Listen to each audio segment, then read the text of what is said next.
We are live. Good afternoon, everybody. I'm Captain Jim Palmer. I'm the Dream Business Coach on this Tuesday afternoon. I'm the founder of the Dream Business Mastermind and Coaching Program, creator of the Dream Business Academy, creator of No Hassle newsletters, host of this podcast now in its 9th year. Welcome to another fantastic live edition of Dream Business Radio. My special guest, I got to put in my very special guest today, is Lin Eleoff. Lin has such an impressive track record of achievement and creating success in business. And today's topic, which is one of my all-time favorites, creating powerful personal brands. And so when I thought of who could I interview besides me just teaching, Lin was the first person I reached out to. And I had to beg her a couple times. And she ultimately said, yeah, Jim, I'll come on your damn program. No. As if. Yeah, she said no, absolutely yes. So officially, Lin is the founder of the Woman Up Project, a feminine framework that combines entrepreneurship with what Lin calls sovereign self-care. Wow. There are so many brands that are just going to be kind of thrown out there. You're going to have to pick them out. So it has nothing to do with, conventional mani-pedi surface level advice. I love Lin's writing style. I mean, it just helps you picture. It's the kind of self-care that creates transformation from the inside out. Lin is an internet lawyer. She's a business coach. She's the creator of the Mighty Tiny Book Academy, where she teaches women how to build mighty businesses on the shoulders of a tiny little book, which is another brand we're going to talk about. You can find out more about that at mightytinybook.com. In full disclosure, I think you're figuring out by now, Lin and I, we do know each other a little bit. Her and her husband have become very close friends. For Stephanie and myself, in full disclosure, Lin was also one of my VIP coaching clients in the Dream Business Mastermind, and she's accomplished so much in her life, and I'm just so excited. Before we dive in and I bring Lin on, I want to remind you that you can still get all 6 of my books. Here's one. Get all 6 of my books for free in digital format as part of my legacy building program.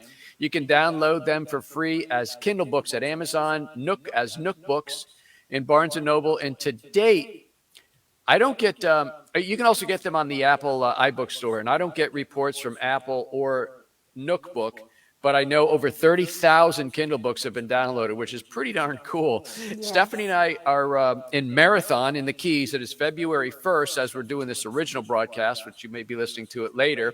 We're going to be here through the end of March. If you've ever thought about coming to the floating home and doing a half day or a private day consult with me, Lin has done that. We're always in beautiful places, but this would be a truly amazing place to do that. You can learn more at getjimpalmer.com. There's old Jeff Herring. So how you doing, Jeff? A fellow Dream Business Mastermind member. And about 5 years ago, Lin approached me about coaching her. In preparation for our call together, I was looking up all the different things she did. It was a little disjointed, nothing like it is today, which is just seamless and beautiful.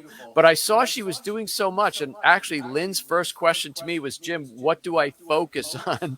She indeed has an incredible background. I told Lin, of all the things you do, it seems to me you're very attracted to the coaching space and women specifically who are coaches, but you get the business side of coaching, which means it takes it from being a hobby or a passion into a business. So, Lin, I could just talk for hours about you, but let me just bring you on. How are you doing? I am doing great, and I always love coming on to talk to you, Jim. You have been a pivotal force, and I love the coaching. You are. I remember when you said. Here's the one thing I remember the most. You said to me, "Don't ever sell to anyone until you know they're going to say yes." In other words, like don't let them think they're in until you know. And then I've never forgotten that. That has been such great big advice. You've given me a lot of advice along the way, and you really did help me pull all those pieces in together. So and that was on the same call where I taught you a little bit about the pushback or pull away, where somebody's like waffling, say, I'm not sure this is for you. And all of a sudden they go, well, wait a minute. Yes, it is. So it goes from, it's a lot about sales. So anyway, Lin, I want to talk branding, and you have so many things. First of all, not right now, unless you're not driving or you can. Lin's main website, she has several, just like Captain Jim here, is Lin Eleoff, LINELEOFF.com. And you're going to see what a website. I mean, this is not your boring, piece together homemade website. I don't know who your photographer is, Lynn, but the various pictures that you had done, they're extraordinary. And that in and of itself helps sell the whole successful, accomplished, confident person, where if you're going to be an entrepreneur, you do need to carry some of those things. So before we dive in, talk a little bit about your website and things like that. How much time and thought goes into it? Because, in this day and age, people are just inundated with information, and your website's extraordinary. It's different from when I saw it even 6 months ago. Well, I am you're right. I am always coming up with like, oh, I need to tell them this, or I need to talk about this and that. And so I've learned to practice constraint. So I am always fine tuning, but ever since I actually nailed down my message, I haven't changed anything except I explain it better. I know the language better, the language of my audience, that sort of thing. And so it keeps evolving, but I think that's because I'm always listening to what my audience is saying. Like, I have notes. Every notebook I have is a word or phrase that I've heard them say, and I go, oh, I got to write that down. It's so important. That's actually a very important part of coaching, is listening. So I always say you got two ears. One, you're kind of paying attention, listening to. The other one's listening for opportunities. And, it's how I come up with these book titles, course things. So I'm going to read you folks just a little bit about what's on the front page of Lynn's website. It says, "A woman who owns a business owns her life." What a bold, powerful statement. And also, if I pause for a second, does that give you any indication of, first of all, who Lynn is from her name, but also who she works with, right? So everything is super important.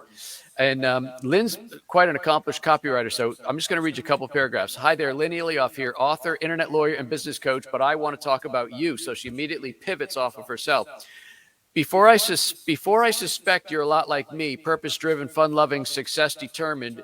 You're an idea generator, deep thinker, problem solver, and personal development junkie, and you're a hell of a coach." Let's pause again. So if Lynn is attracting other coaches, what did she just say? If you're purpose-driven, fun-loving, success-determined, you're an idea generator, deep thinker, problem solver, and a personal development junkie. Now, she doesn't say this, but it's sort of inferred. Yet, you haven't built the business you want. You're right. So I think it's brilliant stuff. The last thing I want to read to you, and then you can go read the rest yourself.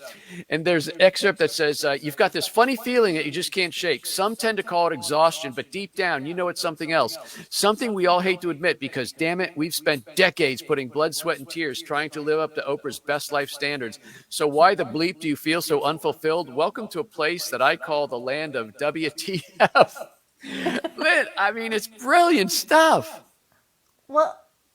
Well, thank you. I mean, sometimes people will, even my mom, she's like, "Where do you come up with this stuff?" And I don't know, except that I don't hold back anymore like I used to. Like when I first started out, yes. I used to sound like, oh, I can't say it like that, and I better sound like a lawyer. Like, I said, what kind of lawyer is going to present herself like this online? Like all that head trash. And so once I let go of that, I just started to speak like from the heart. Really, it is. It really is. I think it's really giving yourself permission to be who you are. Because I think when people make that leap into kind of entrepreneurial stardom, even if it's in their own head initially, but when they start putting that out there, you realize, I'm going to attract people who are attracted to the authentic me, and I may repel some people, but do I really want to work with them anyway? I think everybody tries to be so vanilla and generic and cast a big net, but that's not how you attract your ideal clients, right? No, not at all. And that's a really big thing to grasp. But basically, what you're saying, or what you would have to say and actually believe, is that I can't please everyone, and I don't want to, and I don't care if they say, "You're mean," or "I don't like you," or "I don't like the way you say things." And you have to be able to say, okay. There was a while back, and I know you know this, Jim is in a reverb changer. I know that. We couldn't fix it, and we decided to go on with the show anyway. So sorry about that. It's not my end. Anyway, so there was a point where people were calling me the nice Dan Kennedy, which I thought was a high compliment, but giving it straightforward, just telling it like it is. So Lynn, many people know you as a coach to coaches, and we all know there's like thousands of so-called coaches and life coaches. Geez, don't pull my headset out. But you know how to get clients and make money in the coaching space. So that's kind of that's where you started really building your brand. Well, it started. It started with my lawyer. I brought the lawyer me to the internet because I thought, well, if I'm going to start a business, all I really know is the law and then I was learning about business as I was helping entrepreneurs figure out how to start a business online, and including all the legal stuff. And so it's kind of snowballed from there. So as I built my business and really understood that, as I'm helping coaches, and then I'm learning where they're getting stuck, and then figuring it out for myself. It has evolved over time, and it's been quite a ride. I was so excited to have you start sharing your wisdom, but I forgot to do the little preamble or pre-interview. So you first started in radio, then you became a TV news personality, Yep. Then you got married, had a bunch of kids, and then just for the hell of it, you went to become an attorney. I mean, right? Why not? Why not? So that's where the attorney comes from. Yeah, that was always something that I wanted to do. I used to say it even as a little girl. I'm going to be a lawyer someday. And I don't know why, it was always there. But when I went into television, I didn't expect that I would do that well. And so there was never really a chance for me to pause and say, okay, I'm going to go to law school now. So when and this was when we were living in Canada. So when we moved to the States, and I didn't have a visa, and I was done with TV, Jim. I was done with working for someone else. And so I was really excited about law school and starting fresh and then starting my own business and really, owning my life. I mean, I am living what I say. When a woman owns a business, she owns her life. It is so true. Yeah. Gosh, there's so many questions in my head. I got to think which one I want to bring. So I want to talk about TWUP, right? The Women Up University. But let's stick back with what we first started working on when we started coaching. So there's a coaching business. People who have a passion, whether it's a life coach or whatever, and they want to make a living, but getting paid is always a challenge, right? And so I thought with your business background, with your personality, and especially with your legal background, you understood the business side of coaching. Talk a little bit about why you felt that was at least the way to get your foot in the door to all the other stuff you're working on.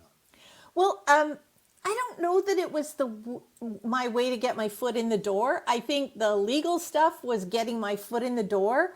And then once the door opened, I was in, and I'm like, oh, I'm home. This is me. Because and here's the connection between the two. When I was, I came out of law school, I didn't know what kind of law I wanted to practice. I knew I didn't want to go work in some big fancy corner office and, just count billable hours. Nothing could sound more boring to me than that. So I did eventually enter into the online space, because what I really loved when I was working with legal clients was, I always wanted to talk to them about, how did you get yourself in this hot water? Or what's happening and how can your life be better? Those conversations I always loved. So there was, and the same when I was in television, the stories that were about people and all that stuff has always been my thing. So I think when I found coaching, I was like, oh, this is what I meant to do. And I was able to bring in all the experience from my media background and my legal background, and it all came together, and here I am. It's awesome. So when we met, you had already published a book, so you know how important it was to be an author in the niche you want to serve. So Right. When my team and I at Success Advantage Publishing helped you publish the business side of being a life coach, that really was, I don't know, not common ground, but you fully understood it. And what was the importance of putting that book out? What did that do for you? So I think my first book was called Gutsy Glorious Life Coach. And it was, my intention when I put that out was so that I thought, it'd be really cool if when I get clients, I could give them this book and it would tell them all the things that everybody kept asking me, like, how do I start my online business? So I came up with 46 steps. I just went do this, then do this, then do this. And it was 46 steps. And other coaches had said to me, you can't tell people there are 46 steps. You're going to turn them right off. And I'm like, yeah, but there are 40. There's Their more than limit's 46. 45.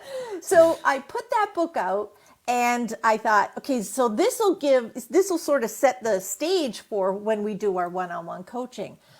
I had no idea that that would go on Amazon and gain traction, and then Amazon would send me clients, and oh my goodness. And so it's because of the book that the book does the heavy lifting for me when it comes to sales and As marketing. far as positioning and things like that, right? Yeah. So whenever somebody says to me, why I don't want to sell, I don't want to, but I can't write a book and I this and I that, it was like, the easiest thing you can do is write a short book and it becomes the best introduction calling card, business card that you could ever have. And so that's what I took to my audience and they love it. So I want to jump to TWUP, but let's stay in the book thing. So another one of the impressive brands that you've created is the Mighty Tiny Book Academy. Yes. So talk about that and how you help people put such a powerful tool in their hands. So I was writing the follow-up to Gutsy Glorious Life Coach. And I was Which is a cool name. I love that name. Thank you. I was writing, but I wanted to really get into the mindset because the first book was all about, these are the steps, do these things. But then I started realizing people were like, I can't do that. And I'm afraid to do that. And what if I fail and all that? So that was the follow-up. But Jim, I wrote that book and it was going on and so many, like over 200 pages. And in 2020, in the middle of COVID, I pulled that book out. It was July, I remember. And I said, why am I not pushing publish on this book? And as I read it, I'm like, oh, it's just too much. I'm saying all the things I think I'm supposed to say. So I thought, oh, I'm just going to try something. And I started taking out page after page. Don't need this. They've heard this. This is irrelevant. This isn't new. And it brought me down to 76 pages. And I thought, this is it. This is all they need to know. And I thought, but it's such a tiny book.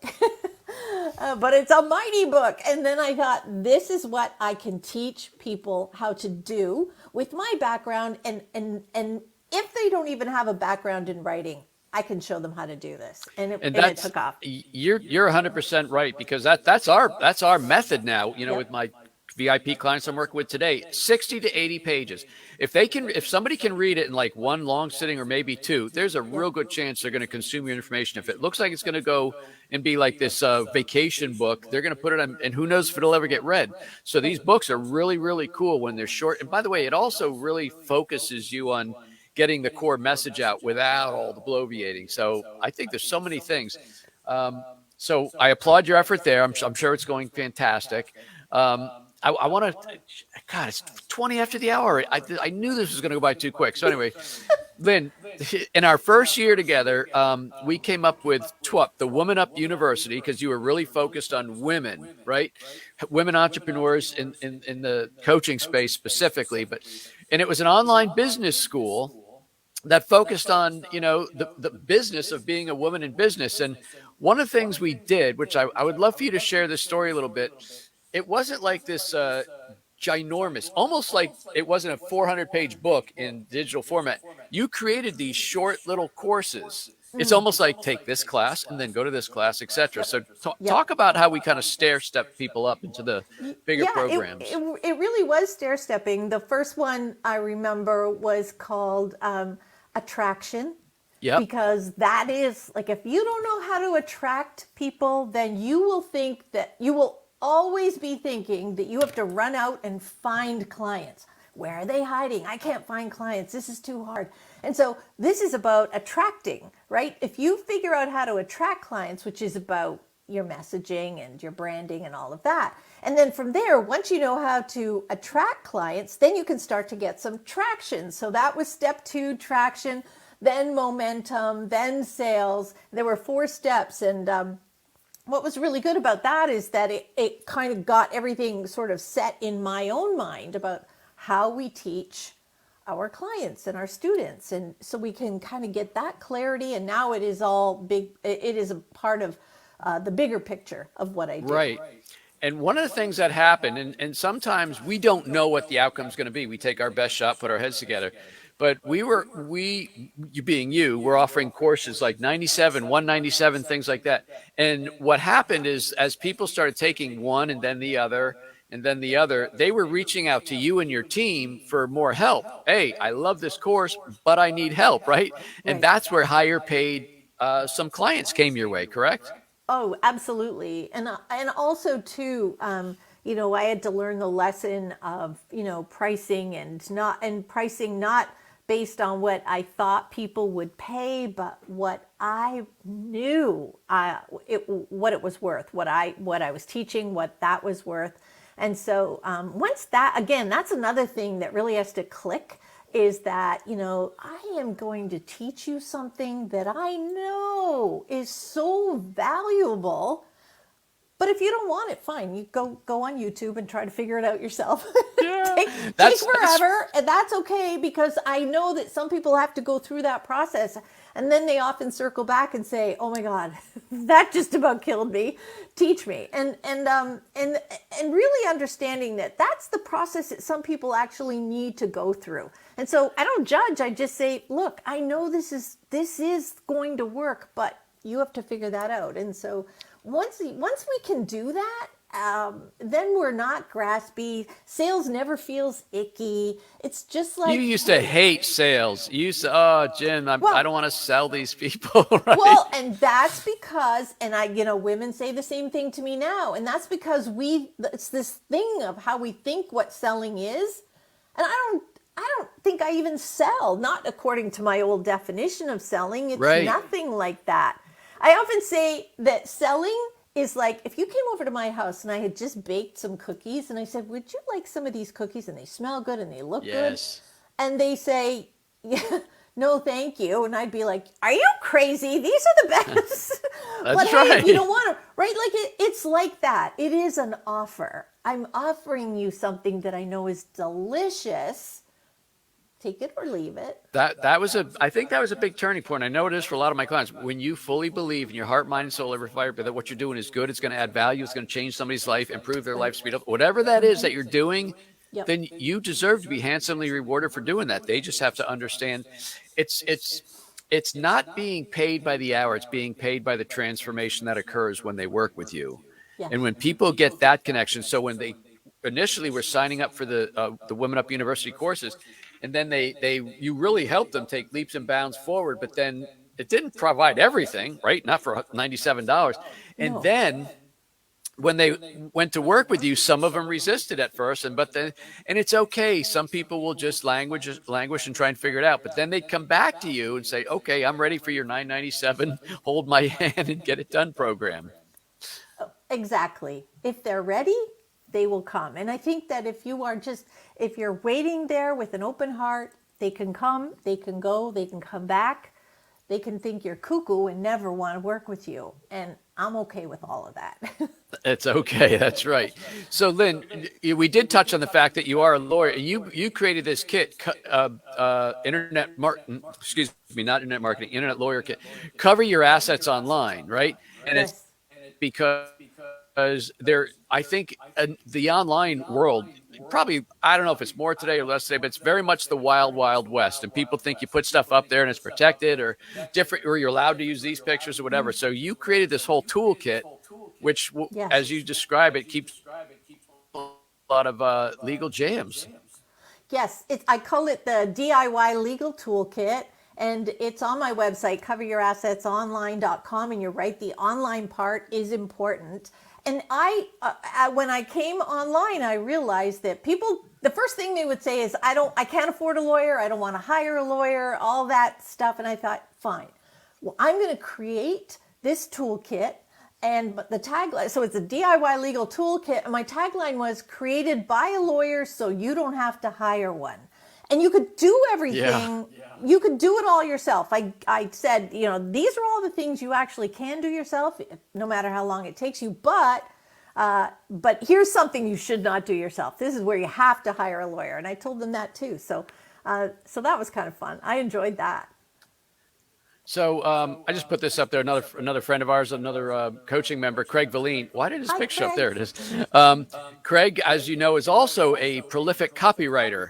And when I think of people whose emails I read, well, first of all, I get all my client emails. Then there's some people I follow, but I can't read them all.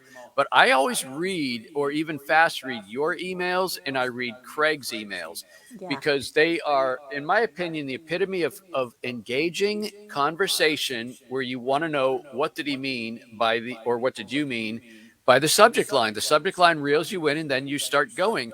And each one is a little bit of a story that has a beginning, a middle, and an end. But you at first you really blossomed into a hell of a copywriter, and I mean that in every way. Obviously your website, which I shared, but also writing these emails.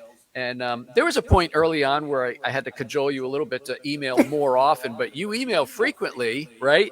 Yeah. Because it's a conversation with people that want to learn from you. So what do you say to entrepreneurs, even people I'm sure you coach today, who say, "Oh, too much email. I don't mind sending one a month," but what's your stance on that? So I've tried different things. When I first started, I was like, okay, I'll send emails. I have to send emails. I'm supposed to send an email this week. I really need to. But this week, so I'm typically sending Monday, Wednesday, Friday, and also on Sunday, and I keep some of them very short. Yep. But just today it was like I have an email for coming up for tomorrow, and then I had another email, and I'm like, no, I can't. I don't want to send them back to back, so it will wait till Friday.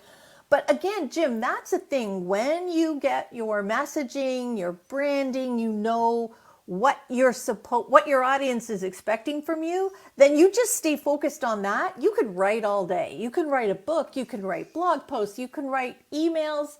It is, there's no shortage of content and ideas from me. I'm just so inspired.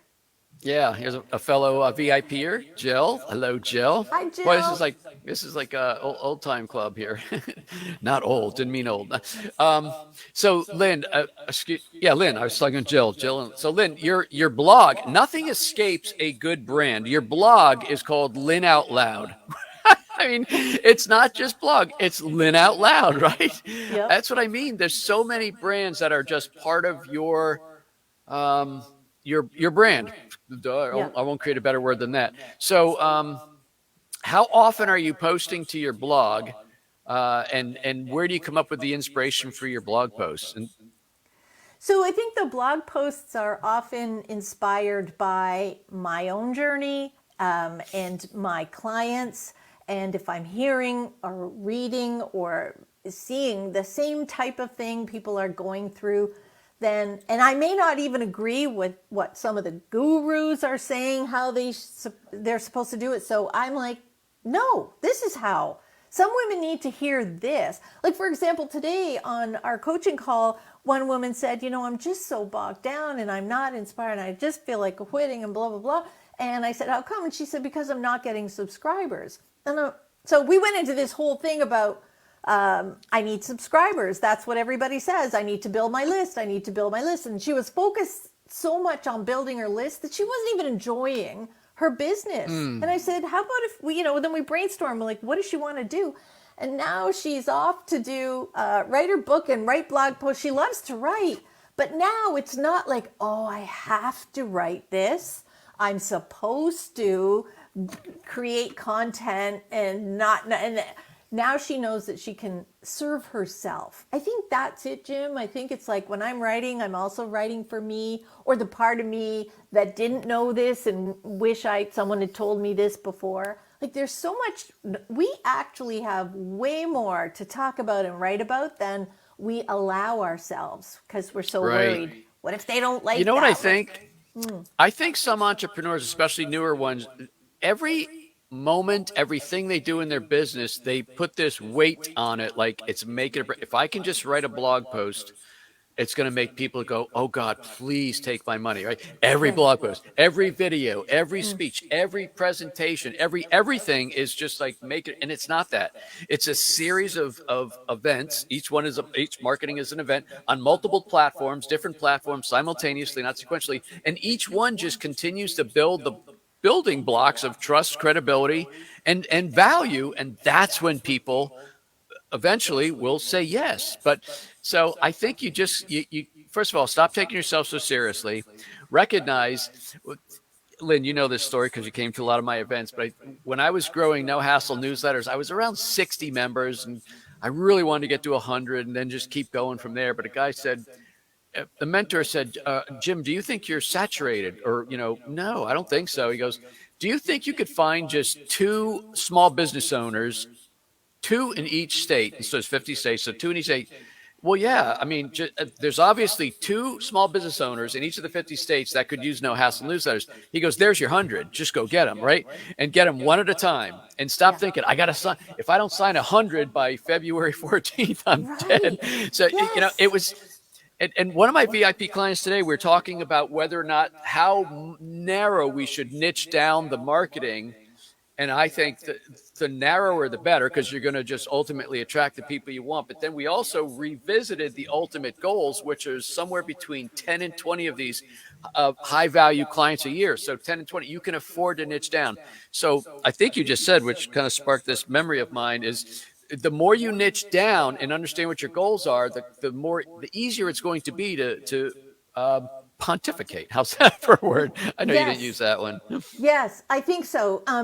And so I think too, at least in my audience, that women, especially just new coaches, they hear the word niche and they freeze up because they've been told you need to, and you have to make it small, and you have to whatever, and which is counterintuitive when you're new to business, right? Because you think, oh no, I have to serve everyone. So there's all that, like it's like this kind of tug of war.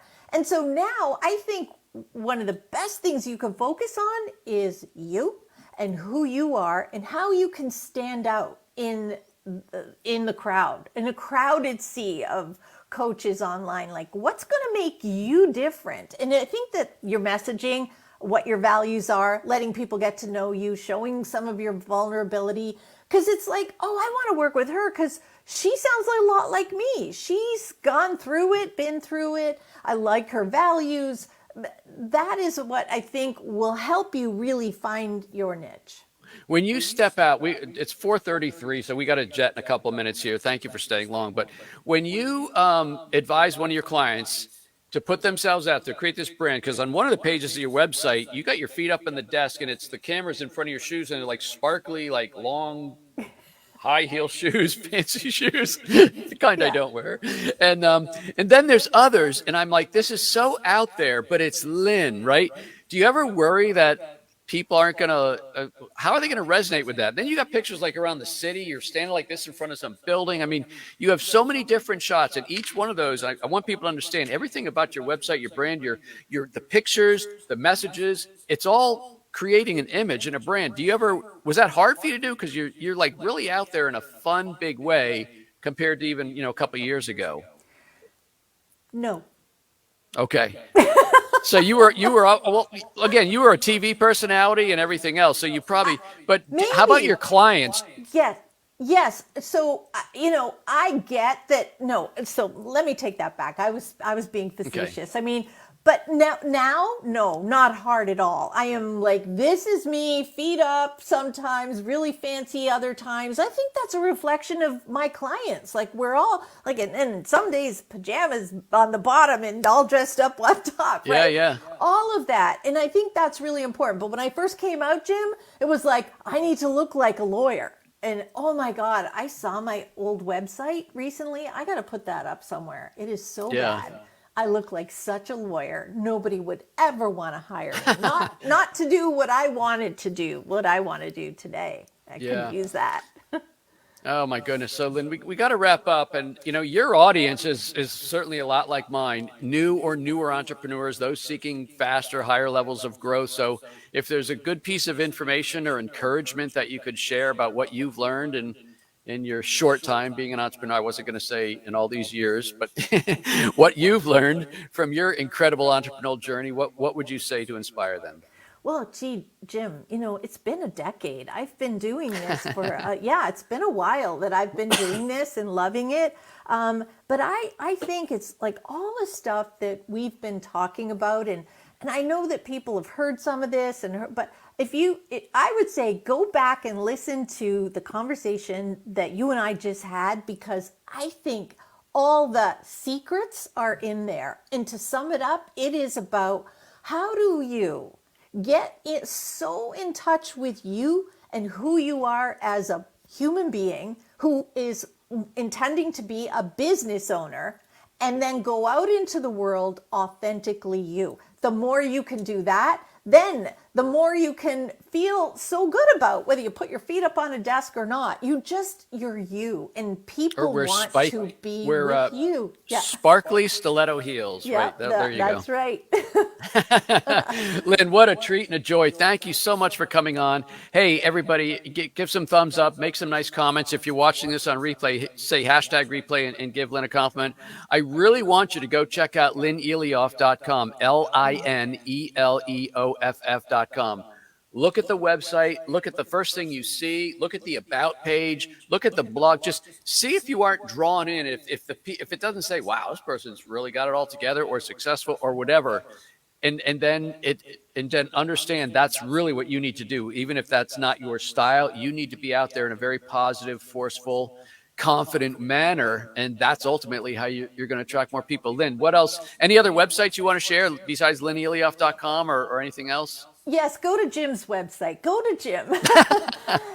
Because, I know it sounds cheesy, maybe not, but I mean, you're the real deal, Jim, and that is a brand, but it's real. I think that these brands that we see popping up on Instagram and pretending to be all these other things, and people just go, "Oh my gosh, I'm so fascinated by you." That's not what, I genuinely adore you because of the person that you are, and you have meant the world to me over all these years, and that's the kind of businessman you are. So I really appreciate that about you. Hopefully you're not seeing me blush. I adore you too. The feeling's mutual. You're doing amazing. Hopefully we'll bring our boat back up to Rhode Island and we can get together again. Yes. Or you can come down to Marathon where I know it's not 20 degrees. But anyway, Lynn, thank you so much. What a real treat and a joy. Really appreciate your time. Thank you so much.